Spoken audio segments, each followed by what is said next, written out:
mais uma vez, está extremamente esclarecedor. Quando falamos de esclarecimento, nós devemos olhar que para falar de Jesus Cristo, também é preciso que se conte a história dele. A gente não daria valor a alguém que nos fosse desconhecido. Por isso, toda a tentativa do Evangelho é fazer com que Jesus seja o máximo conhecido, porque quando a gente fala de um conhecido, a gente sabe de quem está falando, e quando a gente fala de um desconhecido para uma outra pessoa, realmente nosso assunto não vai ter interesse nenhum. Lucas era, segundo a tradição bíblica, um médico, mas era também um sujeito muito curioso, uma pessoa que antes de escrever o Evangelho, ele correu atrás de pesquisar tudo o que tinha acontecido com Jesus Cristo. Ele foi atrás de quem tinha visto e ouvido Jesus, foi atrás dos discípulos de Jesus. Então ele foi colher o material dele lá na fonte. Ele não pegou de qualquer jeito, mas ele aprofundou a pesquisa dele e foi para falar de Jesus Cristo, pesquisar quem tinha testemunhado Jesus. E é por isso que o Evangelho de Lucas é também a fonte de pesquisa de todos os outros evangelistas, menos João. Mateus e Marcos se baseiam também em São Lucas para escrever o seu Evangelho, porque São Lucas é assim, uma pessoa muito minuciosa, ele vai atrás dos detalhes. E hoje ele está contando para nós que fez essa pesquisa, que foi minucioso, e que nessa minúcia, nessa busca e nessa pesquisa, ele vai trazer um acontecimento que está agora se processando, um acontecimento muito importante, que é a chegada de Jesus num dia de sábado na sua terra. Veja bem, Jesus já tinha crescido, já tinha saído da sua terra, não é? Já estava quase como que a caminho de Jerusalém, mas ele volta à sua terra, já crescido, já moço. E como era a tarefa de todo ser humano, de todo homem, macho, né? Pegar o livro da leitura e ler. Ler também não era para qualquer um, tá?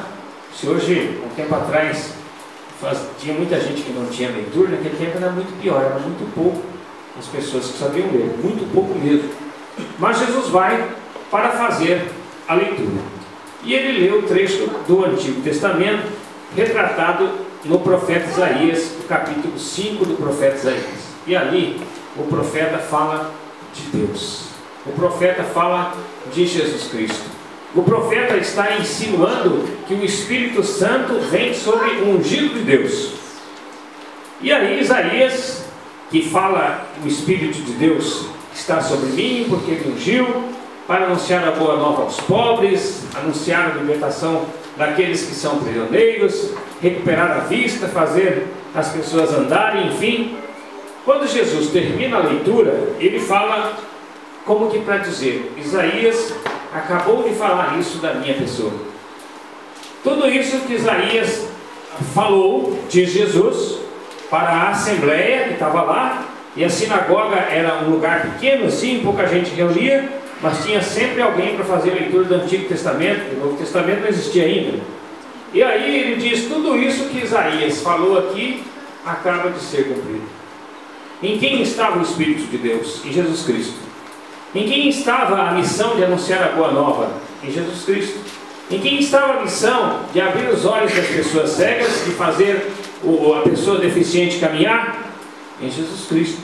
E qual é a conclusão de Jesus no final da sua leitura?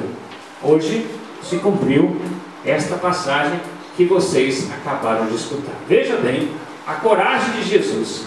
Hoje se cumpriu esta passagem. Veja, as pessoas olhavam para Jesus, porque no final, quase no final do Evangelho diz, as pessoas olhavam fixamente para ele, paravam de olhar para ele. E a gente fica pensando, mas será que olhavam por admiração? Talvez não. Talvez olhasse até com uma certa raiva. Mas que ousadia, né? Que petulância se chamar agora o ungido do Senhor.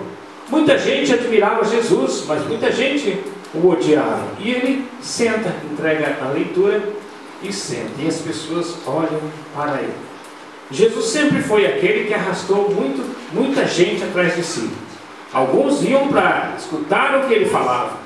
Outros iam para ver os milagres que ele iria realizar, porque até então ninguém tinha ainda visto alguém fazer milagre publicamente. Então, Jesus é aquele que mostra claramente ser proveniente, vindo do Pai. É aquele que faz os milagres, que realiza os sinais, mas é sobretudo aquele no qual o Espírito de Deus está ungindo. Veja a importância disso. O Espírito do Senhor está sobre Jesus. Isto é, o Espírito de Deus Pai, que manda o seu Filho para que pregasse a boa nova, falasse às pessoas.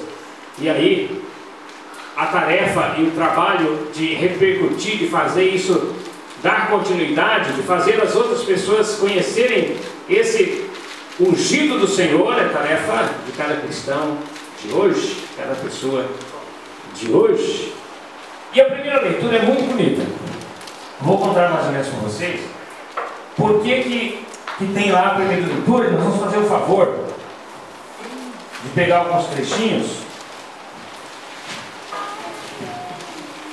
Diz o seguinte: naqueles dias o sacerdote Esdras apresentou a lei diante da Assembleia dos homens, de mulheres e de todos os que eram capazes de compreender.